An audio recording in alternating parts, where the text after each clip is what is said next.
We talk about standards everywhere with friendships and partners. Before we even do that, let's set standards for yourself. You will not be able to attract someone who is within your standards if you're not good with yourself. Filming in the bathroom because I had nowhere else to put my phone.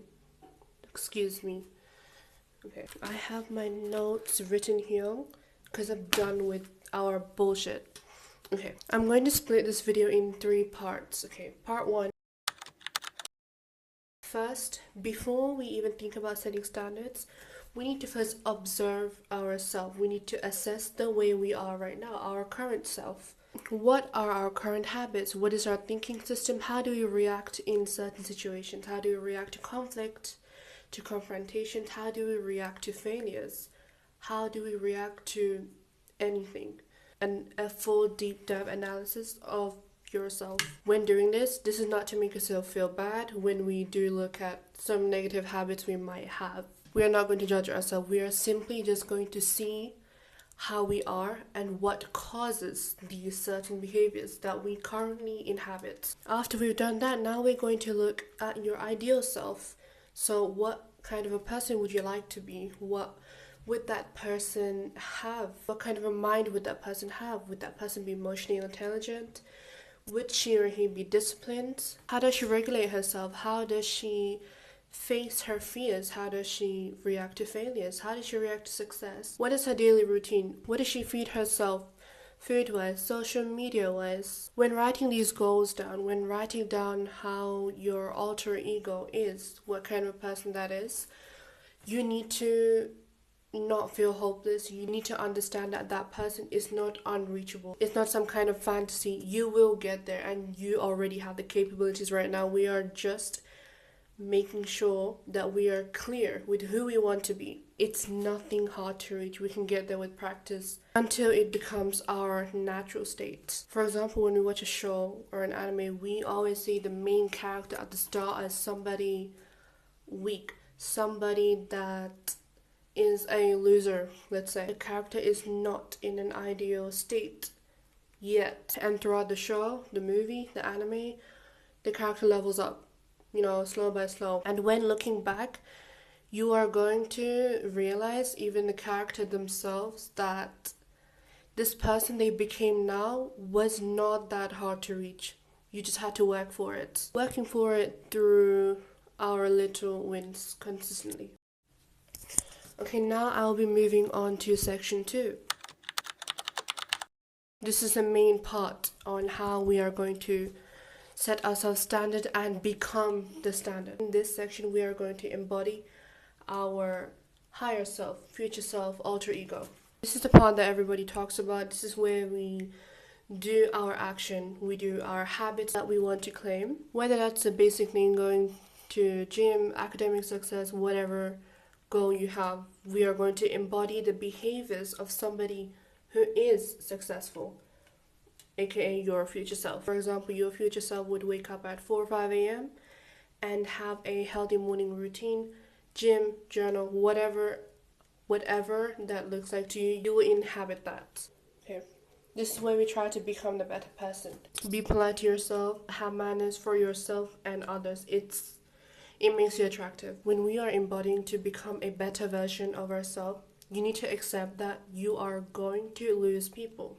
Not as your loss, but because it was necessary for them to move out of your life. When you are building, your circle will change because that original person was never meant to stay with your better self, with your different self. And this is something you have to accept and prepare yourself for. It might take a toll emotionally, mentally, but it's all worth it and it is normal. This is something you should be aware of. Embodying also looks like being obsessed with prioritizing yourself, being so into you. You have to be addicted to building your world. You have to be addicted to building yourself. This is the standard for yourself. Okay, our last section, chapter, which is the most important one that is not talked about enough. The whole point of this section is that you need to accept that you are just a human. This is so crucial. If you don't consider this and you are on your journey to become better, you might get your tangible success, but you will be so emotionally exhausted. you will suppress yourself. You are not going to feel true inner peace with yourself. But the whole point of building ourselves is to have peace with ourselves and have a good life. Okay, it got so hot out of nowhere. Okay, I'm gonna continue. You need to accept that you're a human. Because during a journey, you're going to face failures again. You'll be aware that, you have the right to react in a certain way, and you can explain why you felt that way. And if you try to suppress that, if you try to tell yourself, I should not even feel mad because I will get my inevitable success, because I will be fine if I keep working, and you don't allow yourself to feel that anger, that frustration, and you suppress it, thinking that acknowledging it is feeling it, you are going to be exhausted. The idea of healing has an image that it's peaceful.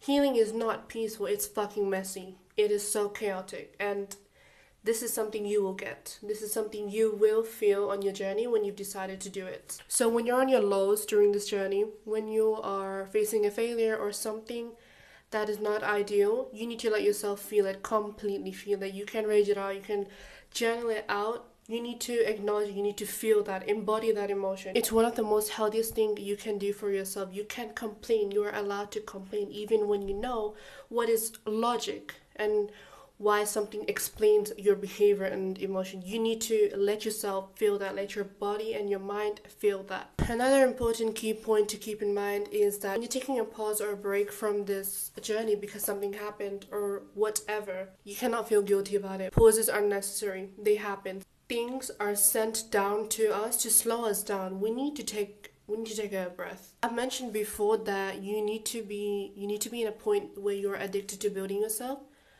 But part of building yourself is also giving yourself a rest. You need to have a slow movement sometimes, which is absolutely necessary because it contributes to our inner peace. Quiet days are sometimes all we need. Quiet.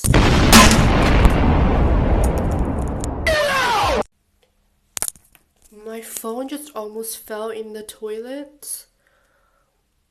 That gave me a heart attack. Crazy. Okay.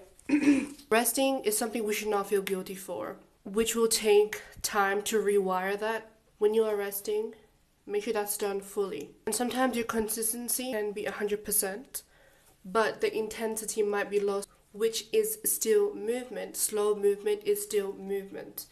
You cannot beat yourself up for that. You are still showing up for yourself, and that's all that matters. And when you are ready, when you've taken enough rest, you can show up for yourself with your original intensity again. I actually think I'm hallucinating because I'm in a hotel by myself, so my 5 senses are maxed out. I heard something. Okay, that was all the 3 chapters and 3 key points that I went through. Of course, there is more to be said about standards, but these are the 3 key points I wish I knew when I started this, especially the third point I've talked about, which is not talked about enough. Okay, I don't know how to end this. I have no idea how to end this. Filming is not my thing. Anyway, I hope that you've learned something or open new perspective, hopefully. Good luck on your journey, and I hope you enjoyed the video, and I'll see you in the next one.